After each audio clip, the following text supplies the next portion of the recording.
Governor ప్రసంగంపై ధన్యవాద తీర్మానంపై చర్చలో అధికార కాంగ్రెస్ విపక్ష బీఆర్ఎస్ సభ్యుల మధ్య డైలాగ్ వార్ నడిచింది.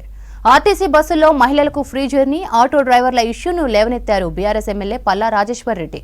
రాష్ట్రంలో ఆటో డ్రైవర్లు తీవ్ర ఇబ్బందులు పడుతున్నారని, వారిని ఆదుకోవాలి అన్నారు. ఉపాధి కోల్పోయి 21 మంది ఆటో డ్రైవర్లు ఆత్మహత్యలు చేసుకున్నారని చెప్పారు పల్లా. దీనిపై మంత్రులు శ్రీధర్ బాబు, పొన్నం సీతక్క తీవ్ర అభ్యంతరం వ్యక్తం చేశారు. మహిళలకు ఆర్టీసీ బస్సులో ఫ్రీ జర్నీ ఇస్తుంటే బీఆర్ఎస్ నేతలు ఓర్వలేకపోతున్నారని విమర్శించారు మంత్రులు. ఆటో డ్రైవర్లను ముందు పెట్టి బీఆర్ఎస్ రాజకీయం చేస్తుందని మండిపడ్డారు. 10 ఏళ్లలో ఆర్టీసీని నిర్వీర్యం చేసి ఇప్పుడు సంస్థపై మాట్లాడడం ఏంటన్నారు. ఆటో డ్రైవర్లను ఆదుకుంటామని చెప్పారు మంత్రి పొన్నం. ఆటో డ్రైవర్లు ఉన్నారు, 3 డిమాండ్లు మేము ఖచ్చితంగా పెడుతున్నాం.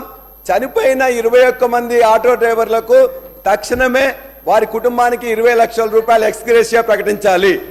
రెండోది, వాళ్ళ కుటుంబాలు ఎవరైతే ఇలా 300 రూపాయలు కిరాయి తీసుకొని 200 డీజిల్ తీసుకొని 500 రూపాయలు కూలి కూడా పడతలేదు కాబట్టి ఆ కుటుంబాలకి వ్యవసాయాలకు రుణమాఫీ ఎట్లు ఇస్తున్నావో చాలా బీద వాళ్ళు, చదువుకోని వాళ్ళు, కష్టపడుతున్న వాళ్ళందరూ కూడా ఇలా గ్రామీణ ప్రాంతం నుంచి ఇక్కడికి వచ్చింది కాబట్టి ఆటో రుణమాఫీ కూడా చేయాలని చెప్పి కూడా ఈ సందర్భంగా మేము కోరుతున్నాం. వాళ్ళు తినడానికి కూడా తిండి దొరకట్లేదు కాబట్టి మీరు చెప్పే 12,000 రూపాయలు సంవత్సరానికి ఎక్కడా సరిపోదు కాబట్టి నెలకు 10,000 రూపాయలు ఇచ్చినట్లయితే 6.5 లక్షల కుటుంబాలు బాగైతే అని చెప్పేసి ఇది 3వ డిమాండ్గా మీ ద్వారా ఇవాళ ప్రభుత్వానికి పెడతా ఉన్నాం. పల్లా రాజేశ్వర రెడ్డి గారు గౌరవ సభ్యులు, అధికారంలో ఉన్నాము, మేము ఏం చెప్తే మీరు వినాలి అనేటువంటి సైకాలజీ ఫీలింగ్లోనే ఆ పక్షాన్ని ఉన్నటువంటి దయచేసి దయచేసి మనసు మార్చుకోండి, మైండ్ సెట్ మార్చుకోండి. మైండ్ సెట్ మార్చుకోవాల్సిన అవసరం ఉంది. అలా నిన్నటి దాకా 10 ఏళ్ళ అధికారంలో ఉన్న వీళ్ళు ఆర్టీసీకి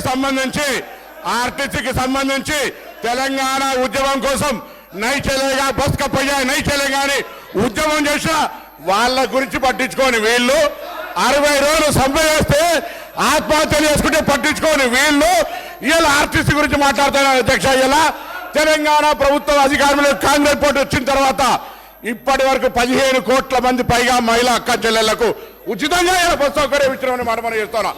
535 కోట్ల రూపాయల విలువ కలిగేటువంటి బస్ ఫేర్స్ ను ప్రభుత్వం భరించింది. అధ్యక్ష, ఇలా వీళ్ళు మాట్లాడుతూ ఉన్నారు. పెద్దలు గౌరవ మాజీ మంత్రి హరీష్ రావు గారు అనాలోచిత డిమాండ్ 15,000 ఆటోకి ఇవ్వాలంట నెలకు. మీరేమిచ్చారు? 1000 రూపాయలని ఇచ్చిందా? ఒకవైపు ఆటో పన్ను రద్దు చేస్తున్నామని ఛానళ్ళ పేరు మీద 1000 రూపాయలు వీపులు కొట్టి ఆటో కార్మికుల దగ్గరకు పోయి మాట్లాడదాం. సభను తప్పుదో పట్టించే విధంగా 21 మంది ఆత్మహత్య చేసుకున్నారని చెప్తా ఉన్నారు. ఇలా అవన్నీ కూడా మీరు అనవసరంగా ప్రేరేపించి వాళ్ళని మన దగ్గర ఎక్కడ కూడా ఇలా సార్, మేము ఆటో బస్సు ప్యాసింజర్ ఇంటికి పోతలే, ఆటో బస్సు బస్ స్టాండ్కు ఆటో వాళ్ళను బస్ స్టాండ్కి తీసుకొచ్చే బాధ్యత ప్రజలను ఆటోనే బస్ స్టాండ్కి తీసుకొస్తా ఉన్నది.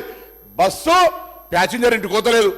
మారిపోయింది ఎక్కడ అధ్యక్ష? మీ మహిళలకు మీకు నిజంగా ధైర్యం ఉంటే మీ ప్రభుత్వంలో ఉన్నటువంటి వాళ్ళు చేయలే, మేము ఇలా తెలంగాణ అక్క చెల్లెలకు వద్దా చెప్పండి.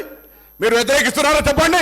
స్పష్టంగా చెప్పకుండా దొంగ తిరుగుడు ఎవరేమో ఇలా దయ్యాలు వేదాలు వాళ్ళు ఇచ్చినట్టు పెద్ద పెద్ద దొరలు ఆటోలో వస్తా ఉన్నారు. ఎన్నడూ పెంచి కార్లు దిగిన వాళ్ళు ఆటోలో వస్తా ఉన్నారు. ఆటో కార్మికులను అవమానపరుస్తా ఉన్నారు. ఆటో కార్మికులు కూడా తెలంగాణ బిడ్డలు, తెలంగాణ కోసం ఉద్యమించారు. అహంకార ఫ్యూడల్స్ ఆటోలు వస్తా ఉన్నారు. ఏం ఫ్యూడలిజం ఇదే?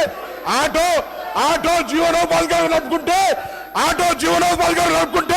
ఈ ఫ్యూడల్స్ ఆటోలో వచ్చి ఆటో కార్మికులు అవమానపరుస్తారా? ఈ ఫ్యూడల్స్ ఆటో కార్మికులు అవమానపరుస్తారు. అధ్యక్ష, ఇది మంచిది కాదు. దయచేసి చెప్తా ఉన్నా, ఇవాళ తాపక గారు కూడా ఆర్టీసీకి సంబంధించి ప్రక్షాళన చేస్తాం. అధ్యక్ష, తమ బంధువుడు అని చెప్పుకొని ఎగ్జిక్యూటివ్ రిటైర్డ్ డైరెక్టర్ ను 4 సంవత్సరాలు ఎండి పెట్టి అధ్యక్ష, ఎగ్జిక్యూటివ్ డైరెక్టర్ రిటైర్మెంట్ అయిన 4 సంవత్సరాలు ఎండి ఆటో 60 రోజులు సమ్మె చేస్తే పట్టించుకునే వాళ్ళు వీళ్ళు మా గురించి మాట్లాడేది. కొత్త బస్సులు కొంటున్నాం. ఆటో కార్మికులు, రిక్షా వాళ్ళ ఇలా ఆర్టీసీ కార్మికుల సంక్షేమం మా బాధ్యత.